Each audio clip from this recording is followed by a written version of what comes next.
2, France Maghreb 2. Bonjour et bienvenue dans l'émission Santé, Bien-être et Réussite. Bonjour Medjed, comment tu vas? Ça va hein, comme tous les dimanches, la bonne humeur. Il faut, ça va bien. Oui, hein. Ah bah tant mieux. Merci en tout cas de nous écouter comme chaque dimanche sur France Maghreb 2. Nous sommes très heureux de vous retrouver pour 2 heures de bonheur, d'échange, d'émotion. Au sommaire aujourd'hui, alors nous recevrons Christophe Médici. Tu connais Medjed? Ah, j'aime beaucoup ça. Ah, il est super justement, le life coach. Il est psychosociologue, formateur en communication, conférencier et fondateur de la méthode haute qualité relationnelle. Mais cet homme, il est vraiment extraordinaire, un homme de médias, radio, télévision. Il est aussi auteur de plus de 15 livres. Aujourd'hui, il vient nous parler d'un de ses livres dont le titre est Homo Connecticus. Bah ça c'est génial. Ah oui, donc Homo Connecticus des éditions d'Angle. Nous recevrons ensuite, tu la connais, une femme extraordinaire de l'association. Oui, un nouveau départ pour l'Afrique. Et oui, Latifa Loucham. Eh oui, elle est chroniqueuse, on la connaît. Ben oui. Et elle est aussi responsable communication et relations presse de l'association Un Nouveau Départ pour l'Afrique. Bien. Elle viendra nous parler du salon d'automne avec justement la partie art africain. Bien. Donc pour tous ceux qui veulent participer à l'émission, un seul et unique téléphone. Allez Medjed, c'est 0892 23 99 50 étoile et le choix numéro 1. Vous intervenez à tout moment et on vous intercepte, vous serez prioritaire, chers auditeurs. Tiens, on va s'écouter son premier morceau. Allez, moi je fais une dédicace parce que hier c'était justement la soirée de nos invités de la semaine dernière, de l'association Au Fil des Cultures et de l'association Laïcité pour tous. Donc dédicace à une chanteuse extraordinaire. Quand je dis extraordinaire, c'est vraiment extraordinaire, qui s'appelle Maya Chen. Tu vas la ramener? Maya, oui, je vais la ramener. Maya, c'est pour toi si tu nous écoutes, et je crois qu'elle nous écoute. Il vient nous parler d'un de ses livres, Homo Connecticus. Christophe Médici, bonjour et merci d'être là avec nous. Bonjour Inda, bonjour à tous les auditeurs de France Maghreb 2. Je suis ravi de revenir. J'étais venu il y a quelques mois et c'est toujours une joie de venir chez vous. Vraiment. Merci. Il y a de bonnes ondes. Ah, il y a de bonnes ondes, Medjed, t'as vu? Merci. C'est un coach qui parle, Ah voilà, ça fait plaisir. C'est vrai. Alors donc aujourd'hui on va parler d'un livre qui se nomme Homo Connecticus. Que veut dire déjà Homo Connecticus? Alors Inda, vous n'êtes pas sans savoir parce qu'on est tous dans le bain qu'aujourd'hui on est toutes et tous devenus peu ou prou des Homo Connecticus. On est toutes et tous peu ou prou connectés. Pas vrai? On a tous nos smartphones, nos iPhones, nos écrans. Et j'ai créé ce nom Homo Connecticus pour dire que voilà, on est dans un paradoxe aujourd'hui. À la fois on est continuellement connecté parce que les études le prouvent. À partir de l'âge de 4 ans, un être humain passe entre 3 et 5 heures, si ce n'est 6 heures par jour devant des écrans. C'est énorme. Ça génère évidemment, comme je le montre dans mon livre, beaucoup d'addictions, parfois, et beaucoup de pathologies qu'on va voir peut-être au cours de l'émission. Et puis, il faut dire la vérité, parce que parmi nos auditeurs ce soir, il y a différents types d'individus qui ont différents âges. C'est vrai. Et il n'y a pas qu'un profil d'Homo Connecticus. C'est-à-dire qu'il y a, d'après ce que dit le sociologue Charles Danzig américain, Charles Prensky, pardonnez-moi, les gens qu'on appelle les digital natives, Inda, les digital natives, c'est ceux qui sont nés alors qu'Internet existait déjà. Autrement dit, ceux qui nous écoutent, qui ont entre 18 et moins de 18 ans. Et puis il y a les digital migrants, c'est-à-dire nous, on est nés alors qu'Internet n'existait pas, n'est-ce pas? Et alors, Charles Prensky, je reviens sur le nom de cet homme, a montré une chose intéressante, c'est qu'ils ont une manière de relationner, pardonnez-moi ce néologisme, de se rencontrer, d'échanger. Ils ont même un cerveau différent, parce qu'ils sont connectés depuis qu'ils sont nés. Ils ont une manière de mémoriser, il y a une relation au savoir, mais oui, ils ont même une relation à l'école. Nous, on est des enfants de la galaxie Gutenberg, on était des gens du livre, nous. D'ailleurs, moi j'en écris des livres, vous voyez ce que je veux dire? Et ces jeunes-là, parfois, il y a ce que des sociologues à moi, des collègues appellent le nouveau choc des générations. C'est-à-dire que parfois, entre les digital natives et les digital migrants, il y a de l'incompréhension. Ils ne se comprennent pas toujours. Quant aux plus grands seniors, même si maintenant ils sont connectés quand même de plus en plus, eux, pareil, se sentent un peu largués. Alors je dirais à tous ceux qui nous écoutent, bien sûr qu'il y a une vocation, parfois chez certaines personnes, à dire, ah oui, mais moi je veux faire attention à la connexion au smartphone, à la connexion. Oui, on a le droit de vivre en roulant dans des diligences au temps de la Formule 1, bien sûr. Mais aujourd'hui, on est embarqué, Inda. On fera plus machine arrière. Nous sommes tous des Homo Connecticus et je crois même qu'on est au début ces premières années. On a pas idée de ce que vont générer dans les années et les décennies à venir ce monde virtuel et ce monde connecté. C'est sûr. Alors, vous avez parlé tout à l'heure donc de différents Homo connecticus. Vous pouvez nous en dire un peu plus? Alors justement, je vous disais, il y a l'Homo connecticus hyper connecté. D'ailleurs, eux, on les appelle les geeks. Hein. Ils vivent au Geekistan. Vous avez déjà entendu parler de cette affaire? Et les geeks, oui. D'ailleurs, mon enfant et beaucoup de nos enfants les appellent les no-life. C'est c'est les hyper connectés, les ultra addicts qui passent des heures à être des gamers. Vous connaissez les gamers, hein, c'est des joueurs. Oui. C'est une petite affaire. Il n'y a pas que des enfants qui sont gamers. Hein. Les jeux en réseau là. Il y a bien entendu les jeux sur les écrans. Il y a 1,5 milliard de gamers sur Terre, Inda. Oh là là, 1,5 milliard. Et donc il y a beaucoup d'adultes qui sont des gamers. Ah, mais fou, aussi les gens qui sont addicts aux réseaux sociaux. Ouais. On sait aujourd'hui, savez-vous combien de personnes en France sont inscrites sur Facebook, Kinda? Oh, des millions. 32 millions. Ouais, ça m'étonne pas. Sur 66 millions, quand on sait qu'il y a 45 millions d'adultes, mais déjà vous imaginez, c'est presque tous les adultes qui sont sur Facebook. Quasiment. Ah bah oui. Vous imaginez. Et on parle de Facebook, mais c'est pas le seul réseau social, Linda. Il y a énormément de réseaux sociaux, hein, type évidemment Twitter et autres. Bien sûr. Bref, ça, ce sont les Homo connecticus très addicts, d'accord, qui passent vraiment. Donc en clair, celui qui passe plusieurs heures sur un de ces réseaux est Homo connecticus. Addict. Moi, je pense qu'aujourd'hui, on est tous Homo connecticus. D'accord. Même s'il y a les digital natives et les digital migrants. Ouais. La deuxième chose que j'ai envie de vous dire, et celle-là, elle est très importante, c'est que je pense qu'on peine à imaginer, c'est pour ça que le sous-titre de mon livre, c'est comment maintenir une haute qualité relationnelle à l'ère du numérique. Ouais. Vous savez que ma méthode, ma mission de vie, ce à quoi je forme depuis 2008, c'est la haute qualité relationnelle, qu'on appelle la HQR aussi, c'est plus rapide. Hein. Ouais. Qu'est-ce que c'est pour nos auditeurs qui m'écoutent et qui nous rencontrent pour la première fois? C'est une méthode qui est branchée sur la communication. C'est ça. L'idée étant qu'il faut apprendre à communiquer avec l'autre et avec soi-même. Il y a du boulot, hein. Oui, dans une démarche d'écologie relationnelle. Qu'est-ce que c'est l'écologie relationnelle? C'est éduquer sa manière de communiquer pour pas s'envoyer des messages toxiques. Ouais. Mais vous dites ça aux gens dehors, aux gens qui à 99% font aucun travail sur eux de toute leur vie. Vous leur dites que tu vas faire des stages pour apprendre les messages que tu reçois, les émotions que tu ressens, ce que disent tes gestes et tout ça. Mais l'immense majorité des gens dehors, et c'est ça qui me révolte et c'est mon combat, Inda, ils vont vous dire mais tu perds ton temps, c'est ça s'apprend pas. On communique comme on respire, c'est inné et on peut pas leur en vouloir. Vous savez qu'est-ce qu'ils sont ces gens-là? Ils sont ce qu'on appelle inconsciemment incompétents. Ils ne savent pas qu'ils ne savent pas. Et vous savez comment vous les reconnaissez? Vous savez comment vous les reconnaissez? Ils disent je sais. Mais ça je sais, ça je sais, ça je sais. Ils savent tout. Oui. Ils savent Faites tout. attention aux gens, hein, Medjaeb. Faites attention aux gens qui disent je sais. La plupart du temps, le plus ignare de tous les ignares, le plus imbécile de tous les imbéciles peut dire je sais.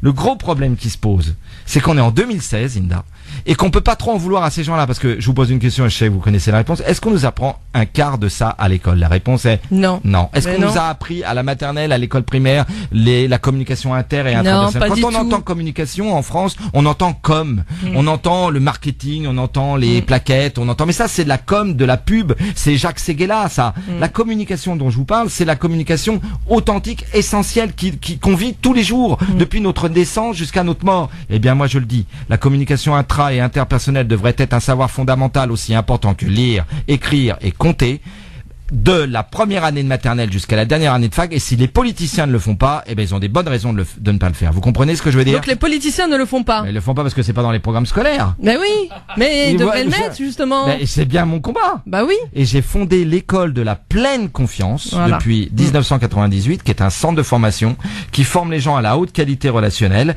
pour justement que les gens comprennent que le pilier central du bien-être ensemble, du vivre ensemble en famille, du vivre ensemble en couple, du vivre ensemble avec ses enfants, de vivre ensemble à l'école, comme disait François Dolto, et surtout en entreprise. Vous savez, j'ai écrit beaucoup de livres sur la souffrance au travail. Bien sûr. Eh bien, le pilier central du vivre ensemble, c'est l'apprentissage de la communication inter et intrapersonnelle. Je suis heureux et fier d'avoir ce rôle sur Terre. J'ai déjà formé 390 000 personnes à cette méthode. Et en quoi ça a un pont avec ce nouveau livre Homo Connecticus? Eh bien, déjà que les enfants n'apprenaient pas à communiquer avec les autres et avec eux-mêmes, mais le paradoxe des NTIC, c'est qu'à la fois, effectivement, ça nous rapproche les uns des autres, parce qu'en 100 millième de seconde, nous, là, dans le studio, que ce soit Medjaeb, vous, Inda, ou moi, on peut connecter, n'est-ce pas, Medjaeb, avec notre enfant, même s'il est en Australie, même s'il est au Maroc, même s'il est par la technologie. Et d'un autre côté, ça nous éloigne les uns des autres. Parce qu'il y a de moins en moins de réelle présence. Quel est l'intérêt de cet après-midi? Nous, là, sur le plateau, vous le disiez en off, c'est qu'on qu'on est en réelle présence tous les trois. Vous voyez ce que je veux dire? Et on se ressent. On ressent nos ondes, on ressent nos émotions, on ressent nos vibrations. Oui, et bien c'est ça qui se perd de plus en plus. Ça serait génial de demander à nos auditeurs combien de temps ils passent sur Facebook, sur les réseaux sociaux. Comment ça se passe? Je crois des heures. Oui, ils peuvent nous appeler. Il n'y a pas de souci. Vous posez des questions ici à Christophe. Il est là pour ça aussi, pour répondre. Comme c'est un coach. Voilà. Et c'est vrai que il faut vraiment mettre ces méthodes à l'école, à la maternelle, parce que les enfants, ils sont en train de se construire. Et ces enfants-là deviennent les adultes de demain. Et c'est important de bien se construire. Malheureusement, nous, à notre époque, on nous a beaucoup cassé au niveau de l'éducation. T'es nul, t'arriveras jamais à rien. Et ben voilà, ça fait des jeunes qui grandissent et qui sont conditionnés. D'ailleurs, c'est ma question d'après. Je pense que on va peut-être revenir après. On va revenir. Alors, oui, on va remettre une petite musique justement de Maya. D'accord. Donc Maya Chen qui nous écoute. Voilà, une autre petite musique pour toi. Alors en tout cas, on rappelle le numéro de téléphone si vous aussi voulez nous parler de votre résistance aux réseaux sociaux, si vous voulez nous dire comment ça se passe. Addiction plutôt, votre addiction. Parce que résistance. Combien de temps vous passez vous, mesdemoiselles, vous qui n'avez pas aussi de réseaux sociaux, voilà, dites-nous comment ça se passe au quotidien. Est-ce que ça existe des gens qui n'ont pas de Facebook, qui n'ont pas de Twitter? Est-ce que ça existe? Dites-nous votre enfance, que vous essayez de l'enlever de ces réseaux, de ces tablettes, de ces choses. Venez nous en parler, puis vous aurez des bons conseils de Christophe évidemment, qui est là avec nous. 0892 23 99 50. On parle des réseaux sociaux, on parle du numérique aujourd'hui, on parle des geeks aussi. Si vous êtes un geek également, vous t'es peut-être un geek toi? Ah pas du tout. T'es pas un geek toi? Non, pas du tout. Alors je suis nul dans tous ces trucs là, mais alors complètement. J'ai un Facebook, je n'y vais jamais, pratiquement jamais. Donc voilà, c'est des gens qui y vont pour moi, qui font ça pour moi. Donc moi non. Tu fais travailler les autres. Voilà, moi je préfère moi même internet, je crois, je sais même pas comment ça marche. Donc voilà, donc vous pouvez nous appeler, vous serez les bienvenus, puis on va vous accueillir. Et ceux qui veulent rester anonymes, vous êtes les bienvenus. Ils peuvent aussi, voilà. 0892 23 99 50. On a vraiment envie d'avoir plein de témoignages. Parlez-nous de vous, de Facebook, de Twitter, de tout. Et Christophe va vous aider et va vous répondre. Allez, Maya, c'est ça que tu m'as dit. Allez, on se l'écoute tout de suite. Allez, une autre chanson. Si ça veut bien marcher. D'ailleurs, oui, qu'est-ce qui se passe? Oui, alors. Allez. Voilà. Allez, 0892 23 99 50. On vous attend. Toute l'équipe sur France Maghreb 2. France Maghreb 2. France Maghreb 2. France Maghreb 2. France Maghreb 2. France Maghreb 2. Pour mieux vivre ensemble. Vous êtes sur France Maghreb 2 dans l'émission Santé, Bien-être et Réussite. Et donc, nous sommes avec notre invité Christophe Médici, qui est life coach, psychosociologue, auteur de plus de 15 livres. Et aujourd'hui, donc, il vient nous parler de son livre Homo Connecticus. Ah, est-ce qu'on est des Homo Connecticus? En tout cas, vous pouvez nous appeler en 0892 23 99 50 si vous êtes addict au réseau. Ça t'a fait tousser. T'étouffes pas surtout. Allez, surtout en direct. Ah oui, tout à fait. Donc, tu nous rappelles le numéro de téléphone, ma chère Linda, pour que les gens... le temps que tu reprennes ton souffle. Le pauvre, il est en train de s'étouffer. Il a les yeux tout rouges.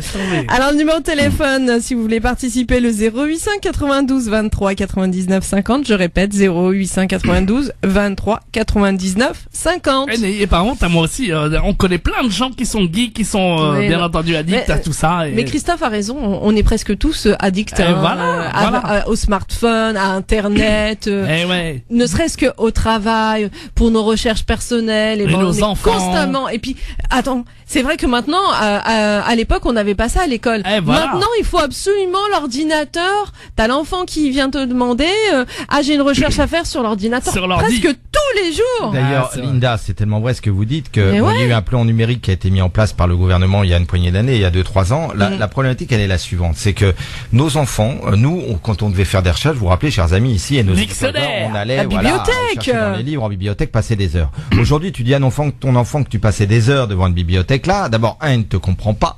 Lui, il a une relation au savoir, et Michel Serres dans Petite Poussette l'exprime très bien. Il a une relation au savoir complètement différente à la nôtre. Lui, il se dit, mais en 1/100 de seconde, je tape sur mon smartphone ou je tape sur Internet et j'ai tout le savoir du monde. En 1 seconde. Donc, comme dit Michel Serres, maintenant, j'ai face à mes étudiants un présupposé de savoir. Avant, j'avais un présupposé d'ignorance. La vraie question, qui se pose aujourd'hui. Il y a un titre de livre qui était sorti il y a une poignée d'années qui s'appelait Internet rend-il bête. C'est intéressant, Inda. Alors, Internet ne rend pas bête. Internet, c'est extraordinaire pour tout chercheur, c'est extraordinaire pour toute relation. Oui. Par contre, le problème d'Internet, c'est que ça nivelle tout. C'est-à-dire le fond, le profond, comme le plus superficiel. On a quand même passé cette semaine, soyons dans l'actu, une info qui franchement, était changé le monde. C'est-à-dire que Madame Kim Kardashian avait été, la pauvre, d'accord, violentée. Oui. Mais quand même, est-ce que ça devait faire la une de tous les journaux pendant des heures et des heures du monde entier? Une pipelette, comme je les appelle, une nana qui, en fait, a réussi qu'une seule chose, c'est d'être connue en tant que people, en se mettant en nu, en faisant des sextapes. C'est plus important que les réfugiés de Syrie, c'est plus important que la guerre partout, c'est plus important que le chômage. Enfin, et pourquoi? Parce que sur les réseaux sociaux aujourd'hui, c'est une caisse de résonance incroyable. Vous savez, Inda, il y a un métier par rapport à l'Homo connecticus, parmi tous les métiers, qui lui aussi est en phase de complètement changer, c'est le métier de journaliste. Oui, exact. J'ai fait des émissions de télé et de radio ces dernières semaines là-dessus parce que Lorraine Malka, la journaliste de LCI, écrit un livre qui s'appelle Les journalistes se slashent pour mourir et elle dit que leur métier est en train de complètement se transformer, voire de mourir parce que tout le monde est journaliste. Ici, mais Jem, on peut être journaliste, pas vrai? Vous aussi, Inda, moi aussi, tous les gens qui nous écoutent, parce qu'avec nos smartphones, on est un reporter d'image en une seconde. Avec on interviewe quelqu'un en un 100 millième de seconde. Enfin, la vérité, c'est que il y a à boire et à manger et la connectivité, c'est la cour des miracles. J'aimerais 3 secondes quand même parce que votre émission s'appelle Santé. Dire qu'il y a tout un chapitre dans mon livre sur justement toutes les nouvelles pathologies qui sont générées dans cette vie d'Homo connecticus. Première pathologie, des pathologies narcissiques. C'est-à-dire que quelque part on a un désir, comme dit Serge Tisseron, d'extimité sur Internet. On se crée ce qu'on appelle un moi numérique. Prenons les jeunes, les ados. On parlait off là avec les avatars aussi. De sa page Facebook, on se crée un pseudo. Quand on va sur un site, on met un pseudo. Autrement dit, on a un désir d'extimité. Ce moi numérique fait que d'ailleurs, quand on parle du harcèlement scolaire, on sait très bien que le harcèlement scolaire, ça continue sur les réseaux sociaux. Oui, et pourquoi des petites filles se sont suicidées ces dernières années à 13, 14, 15 ans? Parce qu'elles sont harcelées sur le réseau social. Vous parliez de messages toxiques, oui, et ça c'est terrible. Donc il y aurait toute une éducation à faire à l'Homo connecticus, une éducation parce que, et mettons les pieds dans le plat, Daesh va recruter où d'après vous? Ben, ils vont recruter sur les réseaux sociaux. Et quand des ados complètement paumés ne savent plus où ils vont vivre parce qu'ils n'ont plus de sens à leur existence, ils tombent sur vous connaissez le nom, celui dont on ne demande pas en ce moment, qui lui fait 3 mamours, qui lui dit qu'il va faire l'humanitaire en Syrie, sauf que c'est là qu'ils vont recruter aussi. Parce qu'ils savent que c'est là-dessus que les jeunes sont.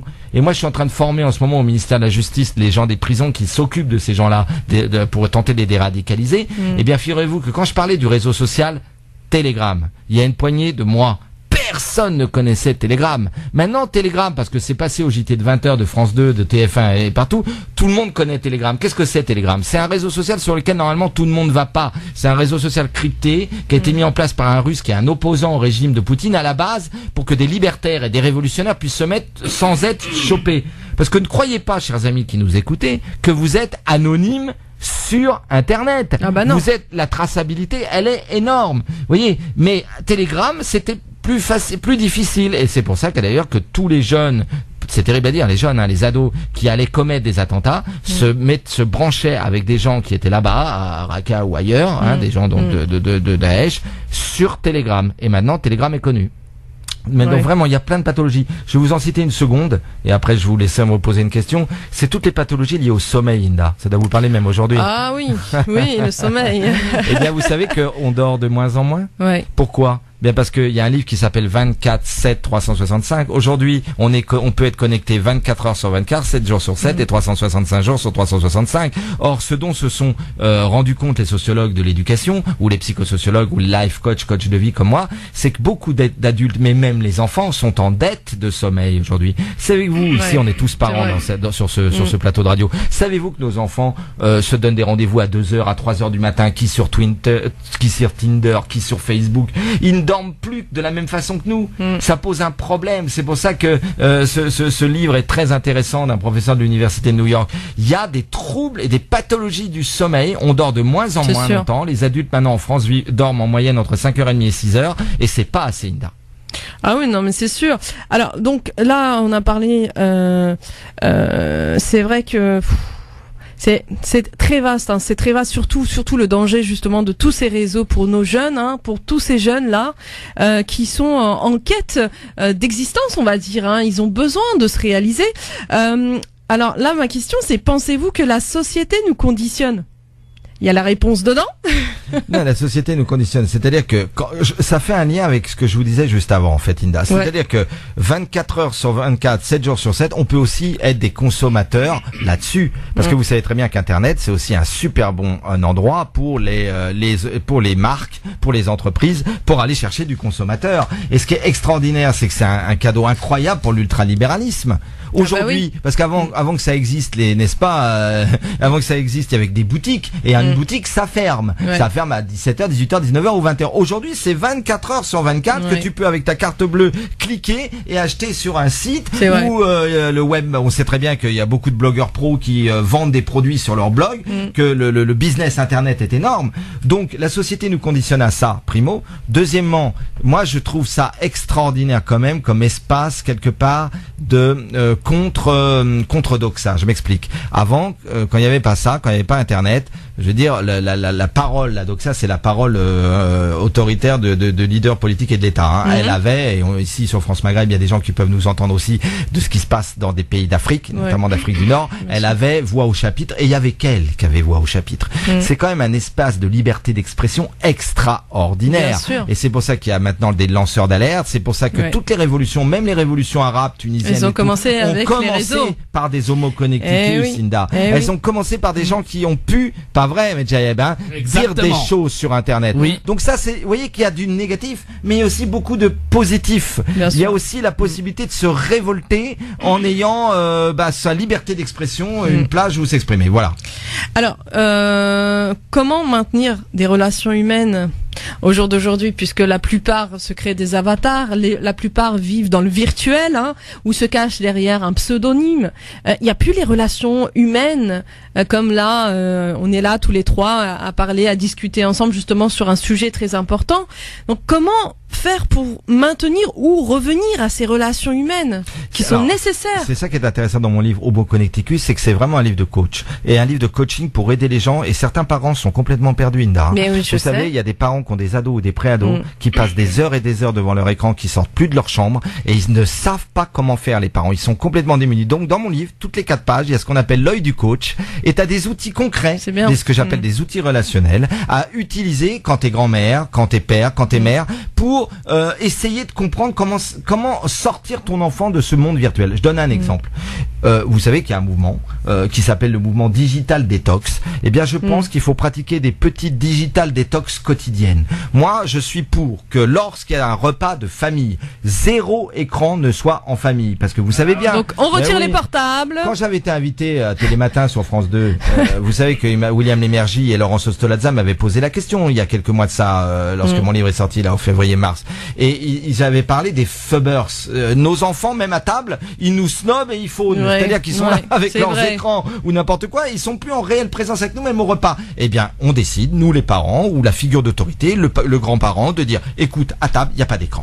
On est ensemble en réelle présence comme nous là sur ce plateau de radio et on échange, on communique, on parle de ce qui se passe dans la journée. Voilà un exemple concret. Deuxièmement, que les parents eux-mêmes montrent l'exemple. C'est-à-dire que les parents amènent leurs enfants pratiquer des activités qui sont hors écran, c'est-à-dire des activités sportives type du foot, du tennis, que sais-je, mais ou des activités culturelles type la danse ou le théâtre. Excusez-moi, quand tu danses et que tu fais du théâtre, tu ne peux pas avoir un écran devant les yeux. Ah oui, non, voilà. C'est sûr. Donc, vous voyez, il faut des digital détox, ce que j'appelle des micro digital détox quotidiennes, jusqu'à ce que je vous dire, il va y avoir tellement de pathologies dans les mois et les années qui viennent. Malheureusement. Bientôt, il faudra créer des grandes digital détox, c'est déjà le cas. Ah oui, malheureusement. Oui, on va revenir dans un instant, si vous voulez bien, on va envoyer la pub et puis on va se retrouver dans un instant, et puis on vous rappelle que vous aussi, vous pouvez participer à cette émission, chers auditeurs, faire de la radio avec nous évidemment. 0892 23 99 50. Vous êtes addict de Facebook, des réseaux sociaux, des portables, tout ce qu'il faut. Vous avez des enfants dans ce sens qui sont addicts à cela et vous voulez nous en parler, vous voulez nous dire combien de temps ils passent en moyenne et qu'on va avoir de bons conseils avec Christophe qui est là avec nous. Vous nous appelez appeler 0892 23 99 50. Osez nous appeler par rapport à ce thème. On va vraiment passer un bon moment ensemble. Et vous allez participer avec nous à cette émission 0892 23 99 50. Encore quelques minutes pour vous accueillir. On envoie la pub et on revient très vite sur France Maghreb 2 dans l'émission Santé, Bien-être et Réussite.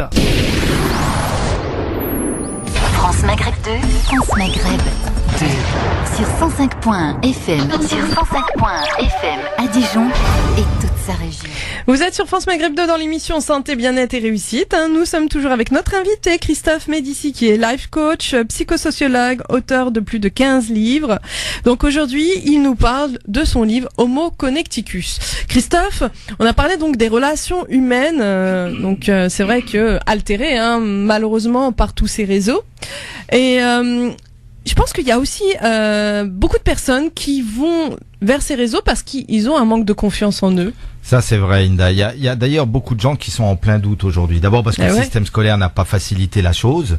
Les gens sont mal aidés. On est quand même dans un système qui place la chose sur le négatif. D'ailleurs, je voudrais dire à tous vos amis auditeurs de France Maghreb 2 qui nous écoutent que je donne une conférence sur ce sujet-là le jeudi 20 à 19h, le jeudi 20 octobre, qui s'appelle Le secret du succès. Comment transformer ses rêves en réalité. Alors vous me connaissez.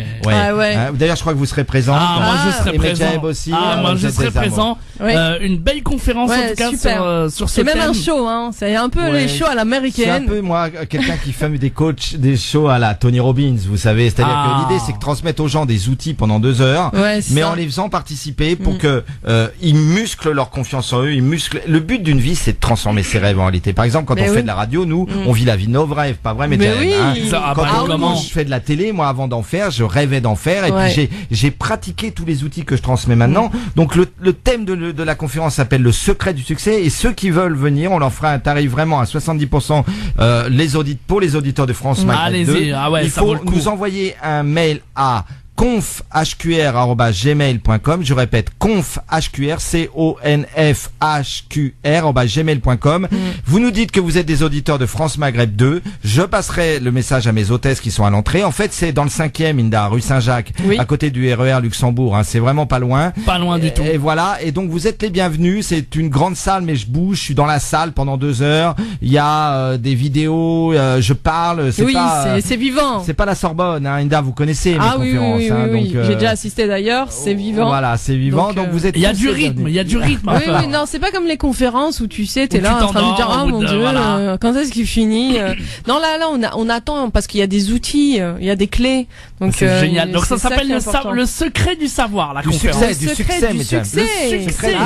Comment transformer ses rêves en réalité. L'idée, c'est que tu aies plus de succès, que nos éditeurs aient plus de succès dans leur vie. Écoutez, soyons clairs, énormément de gens ressentent, Inda, ça vous est déjà arrivé, avoir un potentiel à X et se dire que mes résultats sont pas en phase avec le potentiel que je sens avoir. Pourquoi? Parce qu'on a plein de programmations défectueuses dans la tête. Et vous savez que les coachs américains se sont rendus compte que 95% des gens sur Terre ne vivent pas leur vie de leurs rêves. Ça m'étonne pas. Et elles sont que 5%. Eh bien, moi, je veux que tous les gens qui viennent à l'école de la pleine confiance aient la possibilité, avec des outils que je leur transmets, une trousse à outils, de transformer leurs rêves en réalité. Et c'est possible. Saint-Exupéry disait, fais de ta vie un rêve et de ton rêve une réalité. Je vous raconte une anecdote qui est très drôle.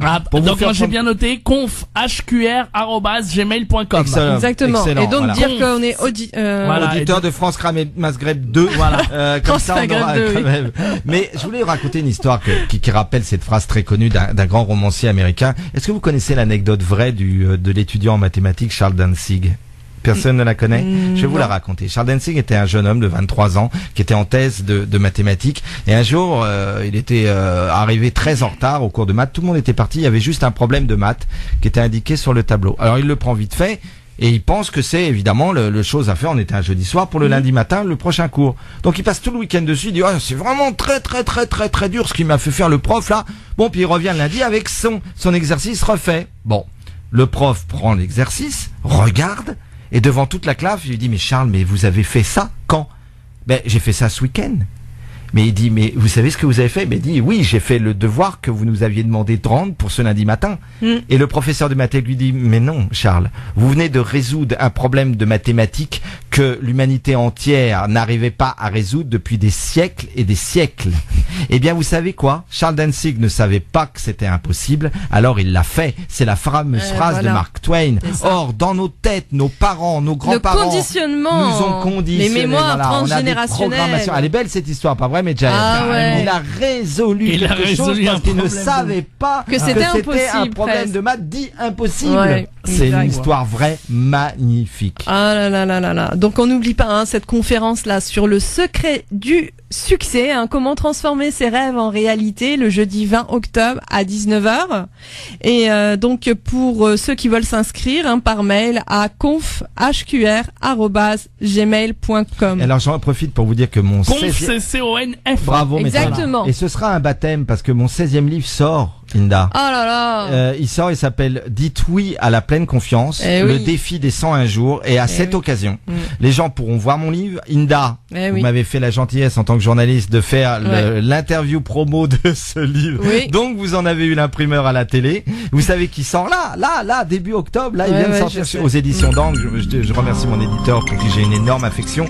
Donc ce sera l'occasion, puisque la pleine confiance, je crois vraiment que les êtres humains ont été vraiment invalidés pour beaucoup, soit dans les institutions, à l'école, soit dans des familles qui ont été toxiques, très toxiques. C'est ça, pour énormément, bien sûr. Et s'ils vivent pas la vie de leurs rêves, c'est parce que dans leur croyance inconsciente, on leur a fait croire que ce n'était pas possible. C'est pas anodin mon histoire de Charles Danzig. Je dis deux choses. Il y a ces choses-là qu'on a reçues dans nos têtes, ce sont des enregistrements, Inda. Mais vous, moi, tous les auditeurs sont l'enregistreur, ils ne sont pas l'enregistrement. Eh bien, une dernière chose, un enregistrement, ça s'efface, et Jaëb, on peut recréer un nouvel enregistrement, pas vrai? Évidemment. Mais voilà. Une nouvelle programmation positive. Mais ça se fera pas en dormant, ça se fera pas en faisant tout le temps la même chose. Faut travailler. Il faut faire un travail sur soi. Faut bosser. Ah non, mais c'est sûr. Donc et puis bon, c'est vrai que aussi on a besoin de clés, on a besoin justement d'outils. Les deux choses dont on a besoin pour changer, Inda, c'est d'une méthode et d'un accompagnement. Voilà. Avec de la motivation profonde qui sous-tend ces deux choses-là. On est d'accord? Une énorme motivation, une foi énorme en le fait qu'on va y arriver. Vous savez, il y a des millions de gens qui ont voulu être footballeurs professionnels, Linda. Et ceux qui y sont arrivés, c'est ceux qui ils avaient peut-être eu aussi des parents invalidants. Ils avaient peut-être eu l'école qui les avait massacrés, mais ils y sont arrivés. D'accord? Eh bien, ce que je veux vous dire, c'est que la méthode, c'est la haute qualité relationnelle. Pleine confiance qui transmet des outils relationnels, et l'accompagnement, c'est moi. Il paraît que les gens m'envoient des mails après les stages qu'ils font avec moi ou les coachings avec moi, et ils disent que ça a changé leur vie. Alors c'est immodeste que dire ça, et moi ma qualité préférée c'est l'humilité. Donc faut dire que quelqu'un parle de sa méthode en disant qu'elle est bien, je vais pas vous dire qu'elle est nulle. C'est quand même... non. Mais Jaëb il serait mort de rire, qu'est-ce que c'est que ce coach qui nous amène, Inda, qui nous parle de ses livres et de sa méthode? Alors évidemment, et ça fait pro domo comme on dit en latin, c'est le mec qui parle de sa maison, de sa chapelle. Oui, mais à la vérité, j'y crois. Je crois non seulement à ça, Inda, mais je pense que la HQR change le monde de relations, la HQR change l'humanité, et les pires non HQR de la Terre, ce sont les politiciens. Justement, j'allais dire, il faut faire votre méthode HQR aux politiciens. C'est les pires. Surtout en ce moment, il y en a besoin. C'est les pires. Moi qui les interviewe à la télé, je peux vous dire, c'est quelque chose d'assez terrible. Par contre, ce sont de hauts potentiels, et c'est tout le problème. C'est que quand on est quelqu'un qui est un haut potentiel, il y a des êtres humains sur Terre qui sont des hauts potentiels. On les retrouve beaucoup dans le monde de la politique ou dans le monde des médias, et c'est là qu'on nous retrouve. Les hauts potentiels, c'est là qu'ils se retrouvent. Alors, on peut tout dire des politiciens. C'est vrai que ce sont pas des gens haute qualité relationnelle. Par contre, ça va vite dans la tête. Je veux dire, moi qui me suis retrouvé en 2012 face à tous les candidats à la présidentielle et qui va à nouveau les avoir en face de moi, même la Le Pen, même le Sarkozy, même Dupont-Aignan, même Mélenchon et tout ça, ce sont des hauts potentiels. Et ce sont d'immenses communicants, mais pas au sens de la communication HQR, au sens de la com. Pour eux, paraître, c'est être. J'espère que tous nos amis auditeurs de France Maghreb 2 nous comprennent. Leur but, c'est de faire croire. Vous savez ce qu'il dit Sarkozy au niveau des idées? Ça, c'est très drôle, Medjaeb. Il dit, les idées, ça sert d'airbag, un candidat. Il en a rien à faire, Sarkozy, des idées.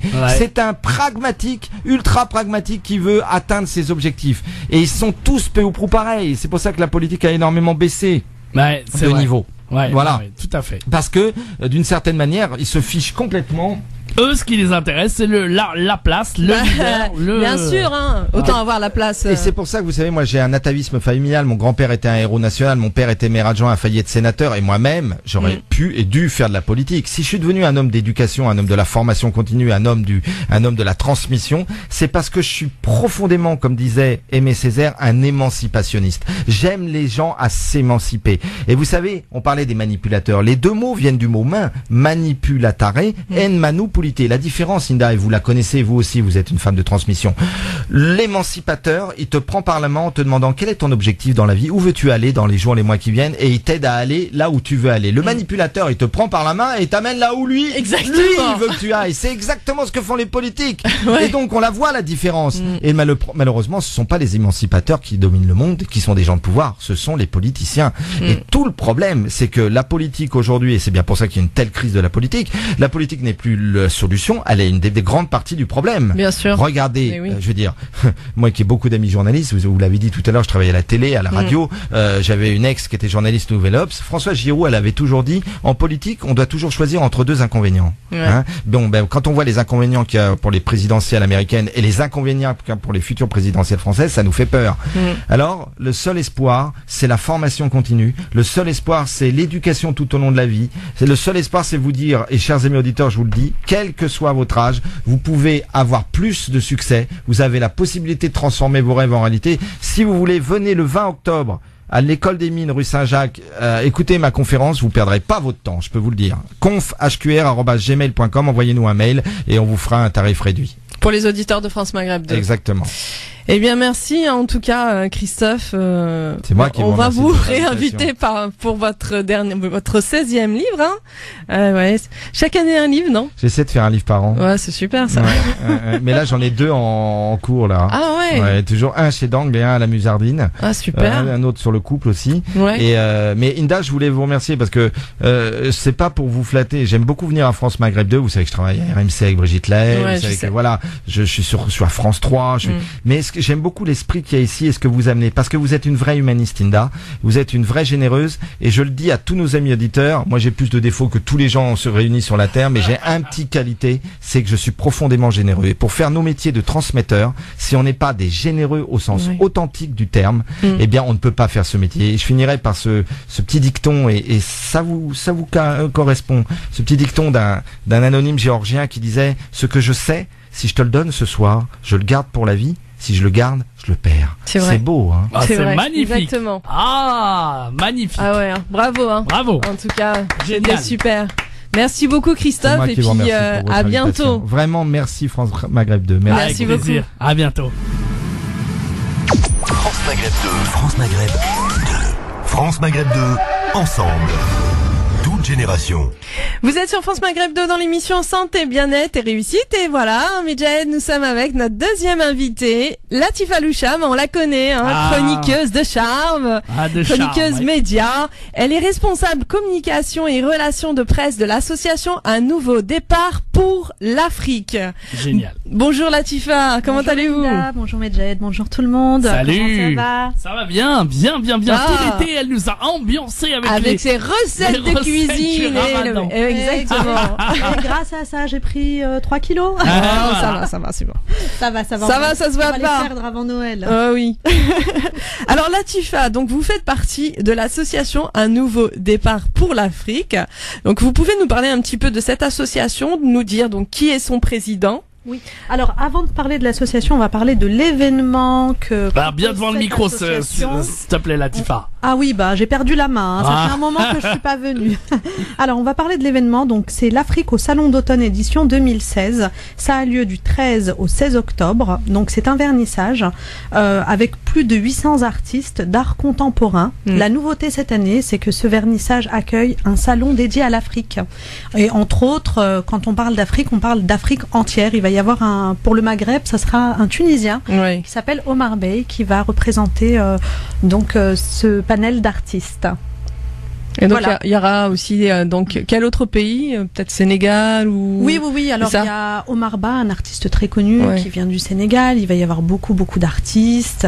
Il y a également des artistes français, bien sûr, des francophones, des anglophones. En fait, on a pris un panel d'artistes c'est assez réussi. Il faut venir. Donc venez nous voir du 13 au 16 octobre 2016. C'est sur les Champs-Élysées. Donc c'est Champs-Élysées, Franklin Roosevelt, et les pavillons descendent jusque le Concorde. Donc l'entrée est à Champs-Élysées, Franklin Roosevelt. D'accord. Alors donc là c'est l'événement de l'association, le pavillon Afrique. C'est la première fois, je crois. C'est la première fois que l'Afrique est invitée au Salon d'automne. Ce qu'il faut savoir, c'est que le Salon d'automne, c'est une association qui existe depuis 1903. Ah oui, quand même. Oui, et que ce salon a permis l'émergence de tous les courants artistiques français.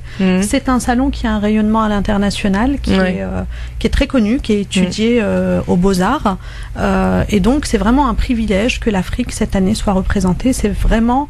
ça montre également à quel point l'art africain est entré en Occident et que ça devient vraiment un art qui compte dans le monde, puisque il n'y a pas que Paris qui fait des expositions. On a des expositions à New York, on a des expositions à Londres, etc. Et c'est vraiment quelque chose qui a beaucoup d'influence. Juste pour une idée, un tableau l'année dernière de Ousmane Sow, qui est l'invité d'honneur de ce salon et qui est le parrain de cet événement. Son dernier tableau a été vendu à 1,5 million d'euros, donc quand même, mais Jen, 1,5 million d'euros. Donne-moi juste la moitié, la moitié. La moitié. Mais Jen, t'es gourmand, la moitié. Ne serait-ce que même 10 000 euros. Donne-moi. J'ai besoin de 3 000 euros là. T'as besoin de 3 000 euros. 3 000 euros, allez. Fais-nous des petits crabouillages, on va t'exposer, mais Jen, ta gentillesse. Oh là, c'est gentil. Moi, je dirais que enfin l'Afrique est mis en avant, parce que l'art africain existe depuis des décennies et des décennies. Seulement, l'art africain n'était pas mis en avant. Non, en fait, ce qui se passe, c'est que quand on entend art africain, on parle un peu d'art nègre, en fait. On est sur toute autre chose. On est vraiment sur l'art contemporain, et cet art contemporain qui prend de la place. D'accord. On n'est pas sur les arts primitifs. Enfin, on va pas rentrer dans les détails là aujourd'hui, parce qu'il faudrait une émission complète. Mais on est sur de l'art réellement contemporain. On n'est pas non plus sur du street art. Oui. Voilà, on est, c'est l'art aujourd'hui, avec des artistes vivants, donc et des artistes qui ont des propositions, qui ont des idées. On a beaucoup d'artistes très engagés parmi les artistes qui seront présentés, et donc ça montre aussi la diversité de ce qu'on peut trouver dans le monde et de ce qu'on a aussi en France. Bien sûr.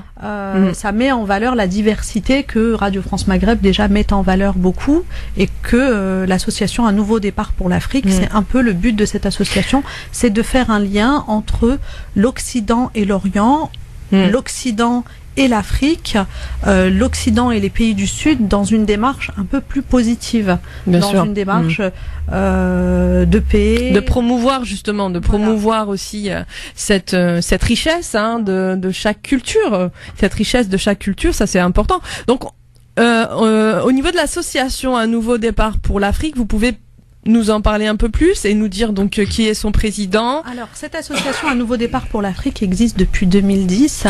Il y a pas mal d'actions qui ont été menées par cette association. Son président actuel est Fodé Silla, qui est ambassadeur itinérant du Sénégal, entre autres, qui a été député européen et qui a été également le président d'SOS Racisme, qu'on connaît beaucoup ici en France. Donc, c'est déjà un militant. Et c'est déjà un militant pour toutes les communautés, toutes les diasporas africaines. Il est encore au travers de sa mission en tant qu'ambassadeur du Sénégal pour la promotion des liens interculturels qu'on peut avoir entre l'Afrique et l'Europe. Et avec cette association, il milite également, et il met un socle et il met les bases pour que les relations soient beaucoup plus saines, beaucoup plus paisibles, et qu'elles aient plus de durabilité, on va dire, plus de pérennité dans la paix et dans la justice. Justement, ça va dans le contexte actuel, avec justement le vivre ensemble, ce mouvement donc pour la paix. et aussi permettre de connaître l'autre, parce que là aussi, malheureusement, tout ce qui arrive au jour d'aujourd'hui, c'est aussi l'ignorance. Je ne connais pas l'autre. Donc là, vous, à travers cette association, et puis aussi le fait qu'il y ait l'art africain contemporain au niveau du salon d'automne, c'est une première, et ça c'est intéressant dans le sens où on va vers l'autre, on va connaître l'autre, et il y aura une richesse aussi au niveau des artistes aussi, c'est pareil. Je pense que c'est important ça. Oui, exactement, et c'est aussi, en fait, le salon d'automne, c'est une association qui existe depuis très très longtemps en France. Elle fêtera son 113e anniversaire. Donc elle a 113 ans, cette association. Ça fait 113 ans qu'elle présente des artistes exclusivement, on va être honnête, exclusivement occidentaux. Bon, avec certains invités d'honneur chaque année où on présente peut-être d'autres mouvances, mais c'est essentiellement occidental. Cette année, la grande première, c'est d'avoir invité un pavillon africain. C'est à l'initiative du président de cette association Fodessila et de toute l'équipe d'un nouveau départ pour l'Afrique que c'est exceptionnel et que ça va avoir lieu. Latifa, on va revenir après une petite pause. Oui, on expliquera tout ça à Medjed, il a pas bien compris. Ouais, non. Il s'endort, lui, il s'endort. France Maghreb 2, France Maghreb 2. Sur 94 FM.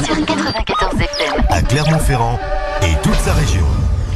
Vous êtes sur France Maghreb 2 dans l'émission Santé, Bien-être et Réussite. Nous sommes avec notre invitée Latifa Loucham, qui est chroniqueuse média et responsable communication et relations de presse de l'association Un Nouveau Départ pour l'Afrique.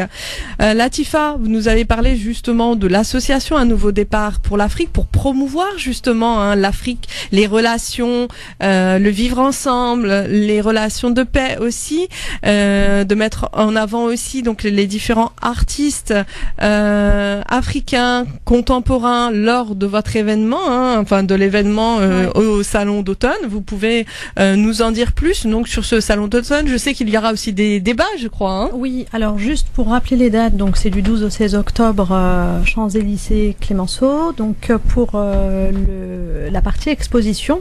Donc en marge de cette exposition, puisque le rôle aussi de cette association Un Nouveau Départ pour l'Afrique, c'est également d'informer sur un certain nombre de questions, de débattre sur des questions d'actualité, des questions importantes à la fois pour l'Afrique et pour la France. Bien sûr. Donc il va y avoir des débats le 16, donc le dimanche. Ces débats sont ouverts au public, ils ont lieu de 11h à 18h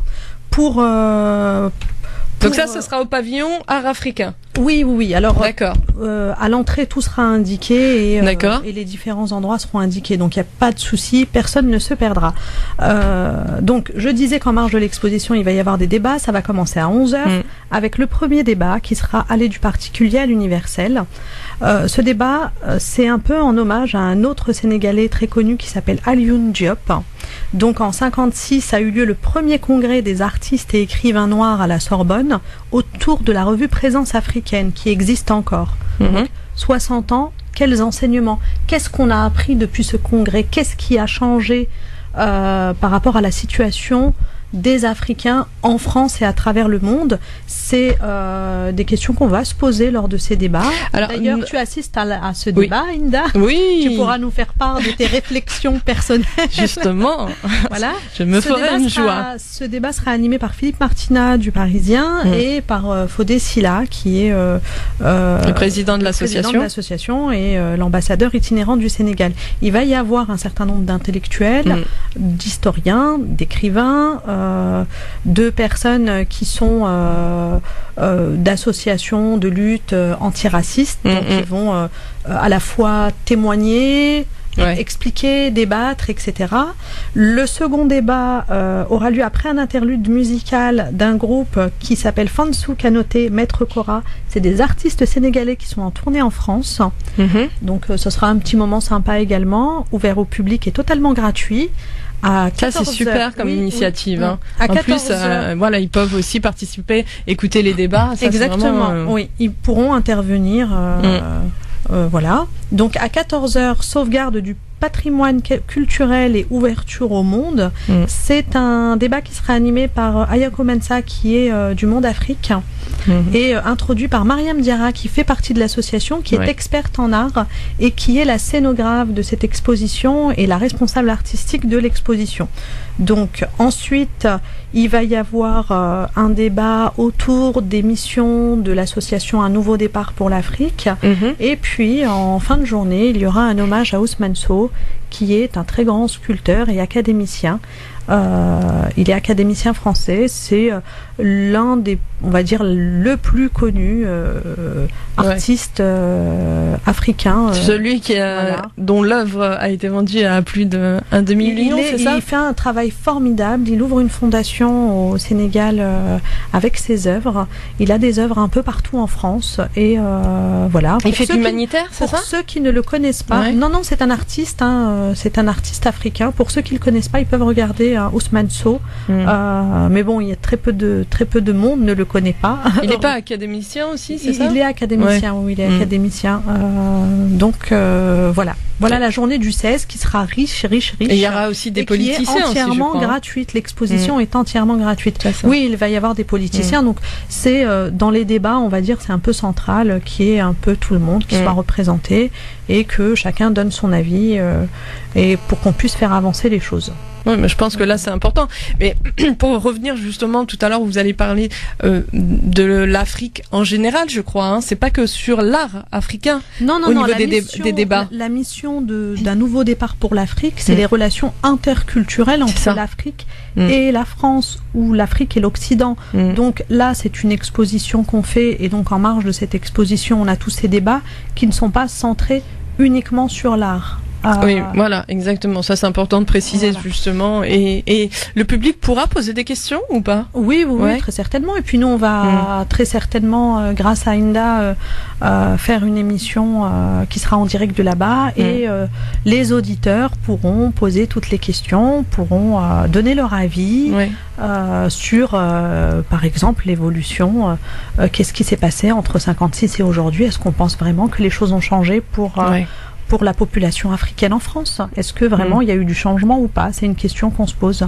C'est une question qui est surtout dans le contexte actuel, où, actuellement, malheureusement, où je pense qu'il est important d'avoir des initiatives comme l'association Un Nouveau Départ pour l'Afrique pour vraiment promouvoir ces différentes cultures et faire connaître. Encore une fois, c'est le manque de connaissances, c'est l'ignorance qui fait que ça va engendrer du racisme, ça va engendrer des discriminations aussi. Oui, exactement. Et il n'est pas non plus question de pointer l'autre du doigt. C'est vraiment une association qui est faite pour renforcer les relations qu'on a les uns avec les autres, plutôt que de montrer les autres du doigt et faire des reproches. C'est plus dans une démarche de paix et de réconciliation.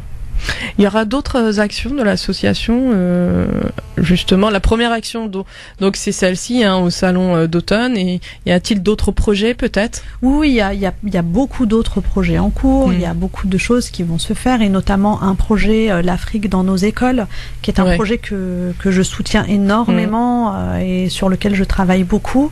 On va faire rentrer, entre guillemets, l'Afrique dans les écoles, c'est-à-dire que quand on est en CP ou jusqu'au lycée, le regard qu'on peut porter sur l'Afrique, ça ne sera pas uniquement un regard, on va dire, compatissant, et où l'Afrique est un petit peu inférieure parce que tout le monde veut venir en Europe et que on a des migrants, etc. On pose les choses d'un autre côté, parce que l'Afrique c'est riche, l'Afrique a un art, l'Afrique a une histoire, et là on va commencer à faire des ateliers d'art pour une initiation d'art contemporain, d'art africain à l'école, avec des visites de musées qui sont spécialisées dans l'art africain. Donc nos enfants pourront aller visiter des musées et voir qu'en Afrique il existe de belles choses. Je trouve pas, Medjahed.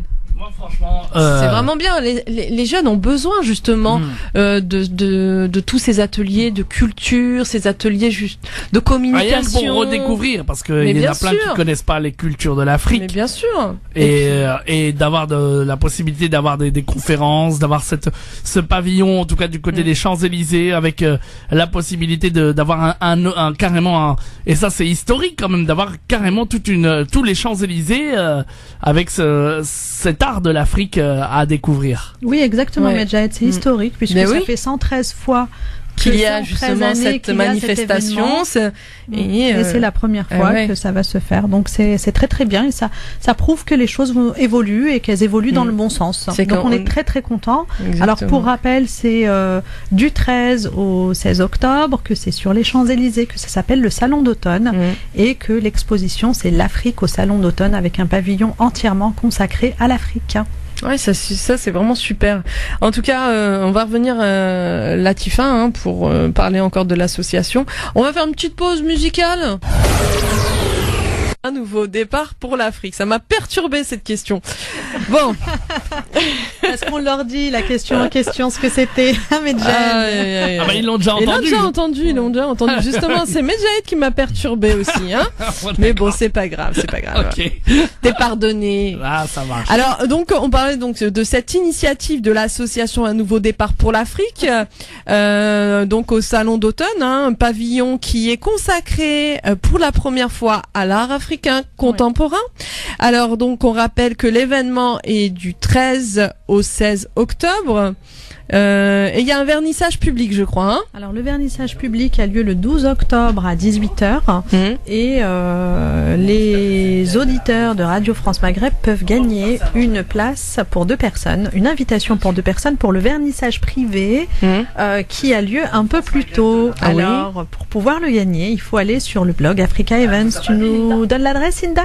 Alors c'est Africa Events, on va sur le site Google là, et on tape donc Africa AFRIKIA-EVENTS. Voilà, on le trouve facilement puisque c'est le premier en tête. Donc Africa Events. Et on poste un petit commentaire sur Africa Events. Et voilà. Et le meilleur commentaire, le plus sympa sera sélectionné par Medjahid. Oh là! Aïe, attention! Et il faut leur dire que justement, c'est un vernissage VIP, il y aura des... Oui, ça sera un vernissage VIP bien qui aura lieu un petit peu plus tôt, et avec petit four, etc. Ça personnalité et tout, Bien, alors, ma chère Inda aussi, on avait une invitée que tu devais recevoir tout à l'heure. Elle est avec nous, elle s'appelle Selima, justement, pour son événement. C'est ça? Allô? Oui, c'est bien ça. Bonjour, c'est Selima. Oui, bonjour. Oui, bonjour. Exact. Oui, on vous écoute justement pour votre événement. C'est pour l'Algérie, c'est ça, le raid Algérie? Tout à fait. Le raid Envie d'Algérie. Voilà. Qui a lieu du 25 octobre au 4 novembre. C'est ça. Exactement. Vous pouvez nous en parler un petit peu plus? C'est justement sur le désert avec des 4x4, je crois. Tout à fait, c'est ça. Bon, moi j'étais la raideuse du raid des Rennes en mars 2016, où on a fait 2200 km en voiture, on était que des femmes, effectivement. On est parti d'Alger, on a fait plusieurs escales dans différentes villes, jusqu'à l'arrivée le 8 mars pour la fête de la femme à Tamanrasset, où on a été accueillis par le Wali et on a une grande festivité. Et c'était que du bonheur. On était à peu près 60% de personnes, de femmes d'origine algérienne, mais notamment plus de l'étranger, des binationales. Il y avait des étrangères, des françaises et des allemandes aussi. Alors, qu'est-ce que je peux dire? C'était que du bonheur. Moi, j'y retourne le prochain raid la fin octobre. Et c'était l'évocation du désert algérien. Ça laisse personne indifférent parce que c'est magique. C'est une drogue.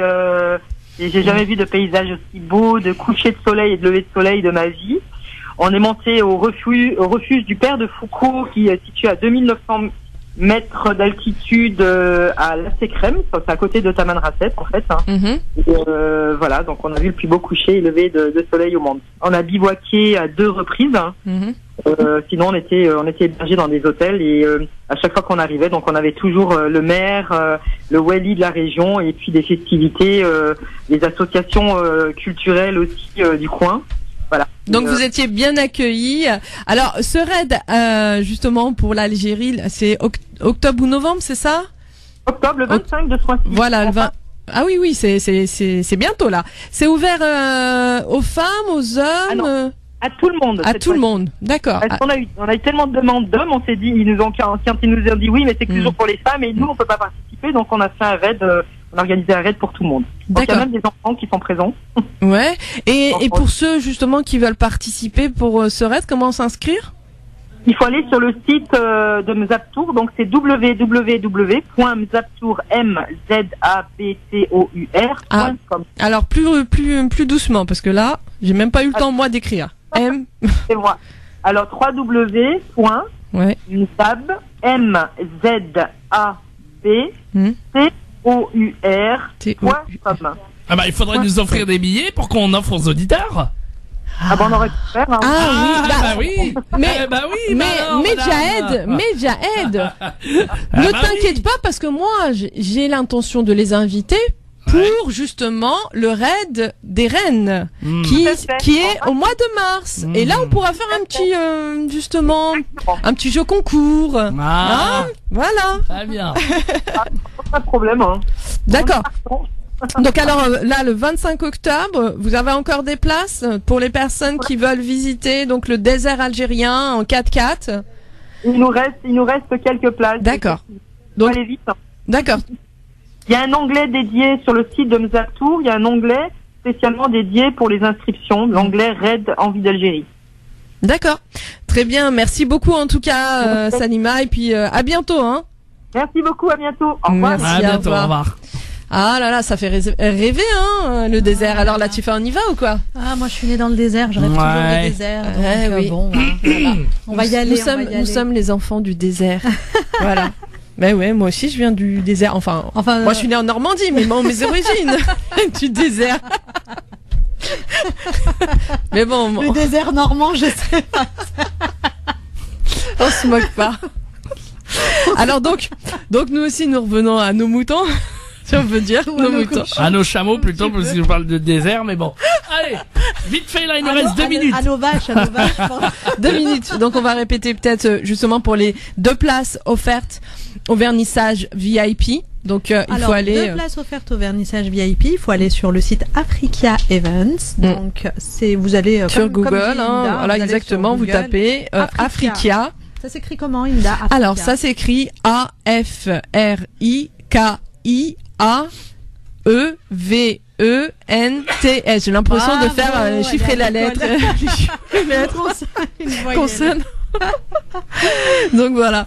Mais merci en tout cas, merci beaucoup Latifa. Merci à vous tous et avant de rendre l'antenne, j'aimerais remercier. Alors je remercie Fodessila évidemment qui nous a beaucoup aidé en tant que président. Nos remerciements également au gouvernement du Sénégal et notamment au ministère de la Culture sénégalais qui s'est beaucoup impliqué, au ministère de la Culture français, Madame Azoulay qui nous a apporté un grand soutien dans ce projet non négligeable. Merci également aux artistes tous présents et aux partenaires qui nous ont fait confiance. Donc voilà. Eh oui, merci beaucoup en tout cas. Et puis on invite tous les auditeurs à se rendre justement à cet événement au salon d'automne et d'aller visiter de voir ces différents artistes, les œuvres de ces différents artistes au pavillon art africain contemporain. Donc ça c'est vraiment une nouveauté et je me dis voilà, ça c'est du concret.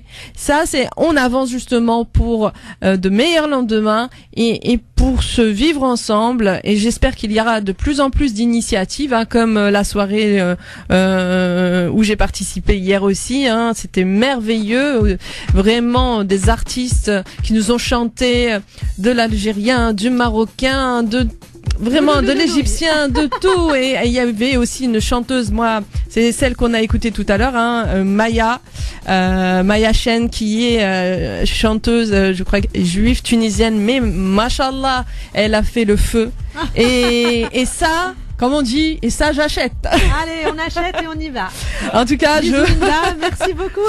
Merci en tout cas. Moi, j'en profite pour remercier tous nos invités. Christophe Médici, le coach, qui nous a justement parlé du secret du succès, comment transformer ses rêves en réalité. Sa conférence le jeudi 20 octobre à 19h. Hein. Pour les auditeurs de France Maghreb qui envoient par mail conf@hqr@gmail.com, vous aurez une très grosse réduction justement à l'entrée. Donc conf@hqr@gmail.com.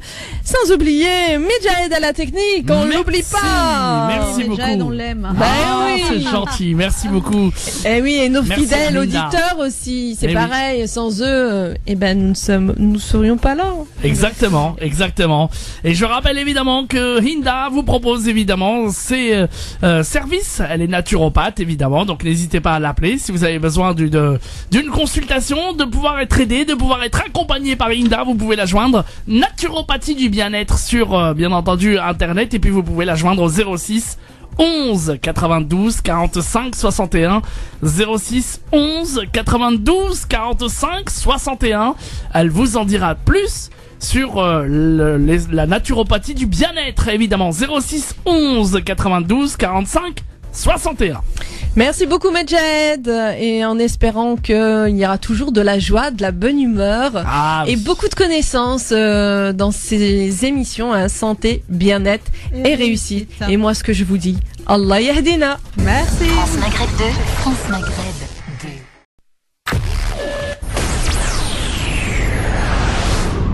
France Maghreb 2, France Maghreb 2. Bonjour et bienvenue dans l'émission Santé, Bien-être et Réussite. Bonjour Medjahed, comment tu vas? Ça va, hein, comme tous les dimanches, la bonne humeur. Il faut, ça va bien. Oui, hein. Tant mieux. Merci en tout cas de nous écouter comme chaque dimanche sur France Maghreb 2. Nous sommes très heureux de vous retrouver pour 2 heures de bonheur, d'échange, d'émotion. Au sommaire aujourd'hui, alors nous recevrons Christophe Médici. Tu connais Medjahed? J'aime beaucoup. Il est super justement, le life coach. Il est psychosociologue, formateur en communication, conférencier et fondateur de la méthode haute qualité relationnelle. Mais cet homme, il est vraiment extraordinaire, un homme de médias, radio, télévision. Il est aussi auteur de plus de 15 livres. Aujourd'hui, il vient nous parler d'un de ses livres dont le titre est Homo Connecticus. Ça c'est génial. Oui, donc Homo Connecticus des éditions d'Angle. Nous recevrons ensuite, tu la connais, une femme extraordinaire de l'association. Oui, un nouveau départ pour l'Afrique. Et oui, Latifa Loucham. Eh oui, elle est chroniqueuse, on la connaît.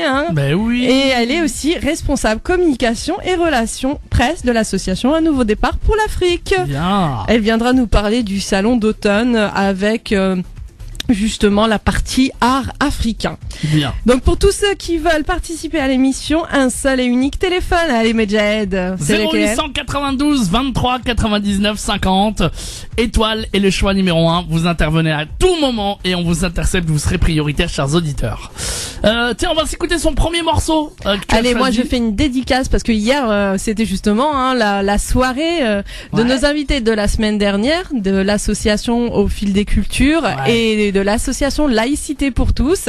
Donc dédicace à une chanteuse extraordinaire. Quand je dis extraordinaire, c'est vraiment extraordinaire. Lire, écrire et compter de la première année de maternelle jusqu'à la dernière année de fac, et si les politiciens ne le font pas, ils ont des bonnes raisons de ne pas le faire. Vous comprenez ce que je veux dire? Donc les politiciens ne le font pas. Mais ils le font pas parce que c'est pas dans les programmes scolaires. Mais oui, mais ils devraient le mettre justement. C'est bien mon combat. Bah oui. Et j'ai fondé l'école de la pleine confiance depuis 1998, qui est un centre de formation qui forme les gens à la haute qualité relationnelle pour justement que les gens comprennent que le pilier central du bien-être ensemble, du vivre ensemble en famille, du vivre ensemble en couple, du vivre ensemble avec ses enfants, de vivre ensemble à l'école, comme disait François Dolto, et surtout en entreprise. Vous savez, j'ai écrit beaucoup de livres sur la souffrance au travail. Bien sûr. Eh bien, le pilier central du vivre ensemble, c'est l'apprentissage de la communication inter et intrapersonnelle.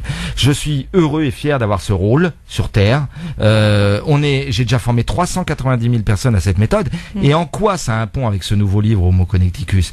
Eh bien, déjà que les enfants n'apprenaient pas à communiquer avec les autres et avec eux-mêmes, mais le paradoxe des NTIC, c'est qu'à la fois, effectivement, ça nous rapproche les uns des autres, parce qu'en 100 millième de seconde, nous, là, dans le studio, que ce soit Medjahed, vous, Hinda, ou moi, on peut connecter, n'est-ce pas, Medjahed, avec notre enfant, même s'il est en Australie, même s'il est au Maroc, même s'il est par la technologie. Et d'un autre côté, ça nous éloigne les uns des autres. Parce qu'il y a de moins en moins de réelle présence. Quel est l'intérêt de cet après-midi? Nous, là, sur le plateau, vous le disiez en off, c'est qu'on est en réelle présence, tous les trois. Vous voyez ce que je veux dire? Et on se ressent. On ressent nos ondes, on ressent nos émotions. émotions, on ressent nos vibrations. Oui, eh bien c'est ça qui se perd de plus en plus. Ça serait génial de demander à nos auditeurs combien de temps ils passent sur Facebook, sur les réseaux sociaux. Comment ça se passe? Je crois des heures. Oui, ils peuvent nous appeler. Il n'y a pas de souci. Vous posez des questions ici à Christophe. Il est là pour ça aussi, pour répondre. Comme c'est un coach. Voilà. Et c'est vrai que il faut vraiment mettre ces méthodes à l'école, à la maternelle, parce que les enfants, ils sont en train de se construire. Et ces enfants-là deviennent les adultes de demain. Et c'est important de bien se construire. Malheureusement, ils ont même une relation à l'école. Nous, on est des enfants de la galaxie Gutenberg. On était des gens du livre. Nous, d'ailleurs, moi, j'en écris des livres. Vous voyez ce que je veux dire? Et ces jeunes-là, parfois, il y a ce que des sociologues à moi, des collègues appellent le nouveau choc des générations. C'est-à-dire que parfois, entre les digital natives et les digital migrants, il y a de l'incompréhension. Ils ne se comprennent pas toujours. Quant aux plus grands seniors, même si maintenant ils sont connectés quand même de plus en plus, eux, pareil, se sentent un peu largués. Alors, je dirais à tous ceux qui nous écoutent, bien sûr, qu'il y a une vocation, parfois, chez certaines personnes, à dire, ah oui, mais moi, je veux faire attention à la connexion au smartphone, à la connexion. Oui, on a le droit de vivre en roulant dans des diligences au temps de la Formule 1, bien sûr. Mais aujourd'hui, on est embarqué, Inda. On fera plus machine arrière. Nous sommes tous des Homo connecticus et je crois même qu'on est au début ces premières années. On n'a pas idée de ce que vont générer dans les années et les décennies à venir ce monde virtuel et ce monde connecté. C'est sûr. Alors, vous avez parlé tout à l'heure donc de différents Homo connecticus. Vous pouvez nous en dire un peu plus? Alors justement, je vous disais, il y a l'Homo connecticus hyper connecté. D'ailleurs, eux, on les appelle les geeks. Ils vivent au Geekistan. Vous avez déjà entendu parler de cette affaire? Oui, d'ailleurs, mon enfant et beaucoup de nos enfants les appellent les no-life. C'est c'est les hyper connectés, les ultra addicts qui passent des heures à être des gamers. Vous connaissez les gamers? C'est des joueurs. C'est une petite affaire. Il n'y a pas que des enfants qui sont gamers. Les jeux en réseau, là. Il y a bien entendu les jeux sur les écrans. Il y a 1,5 milliard de gamers sur Terre, Inda. Oh là là, 1,5 milliard. Et donc, il y a beaucoup d'adultes qui sont des gamers. Mais fou, aussi les gens qui sont addicts aux réseaux sociaux. On sait aujourd'hui, savez-vous combien de personnes en France sont inscrites sur Facebook, Inda? Des millions. 32 millions. Ouais, ça m'étonne pas. Sur 66 millions, quand on sait qu'il y a 45 millions d'adultes, mais déjà vous imaginez, c'est presque tous les adultes qui sont sur Facebook. Quasiment. Vous imaginez. Et on parle de Facebook, mais c'est pas le seul réseau social, Inda. Il y a énormément de réseaux sociaux, type évidemment Twitter et autres. Bien sûr. Bref, ça, ce sont les Homo connecticus très addicts, d'accord, qui passent vraiment. Donc en clair, celui qui passe plusieurs heures sur Air qui s'appelle Maya Chen. Tu vas la ramener? Maya, oui, je vais la ramener. Maya, c'est pour toi si tu nous écoutes et je crois qu'elle nous écoute. Il vient nous parler d'un de ses livres, Homo connecticus. Christophe Médici, bonjour et merci d'être là avec nous. Bonjour Inda, bonjour à tous les auditeurs de France Maghreb 2. Je suis ravi de revenir. J'étais venu il y a quelques mois et c'est toujours une joie de venir chez vous. Vraiment. Merci. Il y a de bonnes ondes. Il y a des bonnes ondes, Medjet. T'as vu? Merci. C'est un coach qui parle, voilà, ça fait plaisir. C'est vrai. Alors donc aujourd'hui on va parler d'un livre qui se nomme Homo connecticus. Que veut dire déjà Homo connecticus? Alors Inda, vous n'êtes pas sans savoir parce qu'on est tous dans le bain qu'aujourd'hui on est toutes et tous devenus peu ou prou des Homo connecticus. On est toutes et tous peu ou prou connectés. Pas vrai? On a tous nos smartphones, nos iPhones, nos écrans. Et j'ai créé ce nom Homo connecticus pour dire que voilà, on est dans un paradoxe aujourd'hui. À la fois on est continuellement connecté parce que les études le prouvent. À partir de l'âge de 4 ans, un être humain passe entre 3 et 5 heures, si ce n'est 6 heures par jour devant des écrans. C'est énorme. Ça génère évidemment, comme je le montre dans mon livre, beaucoup d'addictions, parfois, et beaucoup de pathologies qu'on va voir peut-être au cours de l'émission. Et puis, il faut dire la vérité, parce que parmi nos auditeurs ce soir, il y a différents types d'individus qui ont différents âges. C'est vrai. Et il n'y a pas qu'un profil d'Homo connecticus. C'est-à-dire qu'il y a, d'après ce que dit le sociologue Charles Prensky, pardonnez-moi, les gens qu'on appelle les digital natives, Inda, les digital natives, c'est ceux qui sont nés alors qu'Internet existait déjà. Autrement dit, ceux qui nous écoutent, qui ont entre 18 et moins de 18 ans. Et puis, il y a les digital migrants. C'est-à-dire nous, on est nés alors qu'Internet n'existait pas, n'est-ce pas? Et alors, Charles Prensky, je reviens sur le nom de cet homme, a montré une chose intéressante, c'est qu'ils ont une manière de relationner, pardonnez-moi ce néologisme, de se rencontrer, d'échanger. Ils ont même un cerveau différent, parce qu'ils sont connectés depuis qu'ils sont nés. Ils ont une manière de mémoriser, une relation de savoir. Un de ces réseaux est Homo connecticus. Addict. Addict. Moi, je pense qu'aujourd'hui, on est tous Homo connecticus. D'accord. Même s'il y a les digital natives et les digital migrants. Ouais. La deuxième chose que j'ai envie de vous dire, et celle-là, elle est très importante, c'est que je pense qu'on peine à imaginer, c'est pour ça que le sous-titre de mon livre, c'est comment maintenir une haute qualité relationnelle à l'ère du numérique. Ouais. Vous savez que ma méthode, ma mission de vie, ce à quoi je forme depuis 2008, c'est la haute qualité relationnelle, qu'on appelle la HQR aussi, c'est plus rapide. Hein. Ouais. Qu'est-ce que c'est pour nos auditeurs qui m'écoutent et qui nous rencontrent pour la première fois? C'est une méthode qui est branchée sur la communication. C'est ça. L'idée étant qu'il faut apprendre à communiquer avec l'autre et avec soi-même. Il y a du boulot, hein? Oui, dans une démarche d'écologie relationnelle. Qu'est-ce que c'est l'écologie relationnelle? C'est éduquer sa manière de communiquer pour pas s'envoyer des messages toxiques. Ouais. Mais vous dites ça aux gens dehors, aux gens qui à 99% font aucun travail sur eux de toute leur vie. Vous leur dites que tu vas faire des stages pour apprendre les messages que tu reçois, les émotions que tu ressens, ce que disent tes gestes et tout ça. Mais l'immense majorité des gens dehors, et c'est ça qui me révolte et c'est mon combat, Inda, ils vont vous dire mais tu perds ton temps, c'est ça s'apprend pas. On communique comme on respire, c'est inné et on peut pas leur en vouloir. Vous savez qu'est-ce qu'ils sont ces gens-là? Ils sont ce qu'on appelle inconsciemment incompétents. Ils ne savent pas qu'ils ne savent pas. Et vous savez comment vous les reconnaissez? Vous savez comment vous les reconnaissez? Ils disent je sais. Mais ça je sais, ça je sais, ça je sais. Ils savent tout. Oui. Ils savent Faites tout. attention toi, hein, Medjaib. Faites attention aux gens qui disent je sais. La plupart du temps, le plus ignare de tous les ignares, le plus imbécile de tous les imbéciles peut dire je sais. Le gros problème qui se pose, c'est qu'on est en 2016, Inda, et qu'on peut pas trop en vouloir à ces gens-là, parce que je vous pose une question et je sais que vous connaissez la réponse. Est-ce qu'on nous apprend un quart de ça à l'école? La réponse est non. Non. Est-ce qu'on nous a appris à la maternelle, à l'école primaire, la communication inter et intrapersonnelle? Quand on entend communication en France, on entend on entend le marketing, on entend les plaquettes, mais ça c'est de la com, de la pub, c'est Jacques Séguéla, ça. La communication dont je vous parle, c'est la communication authentique, essentielle, qu'on vit tous les jours, depuis notre naissance jusqu'à notre mort. Eh bien moi je le dis, la communication intra et interpersonnelle devrait être un savoir fondamental aussi important que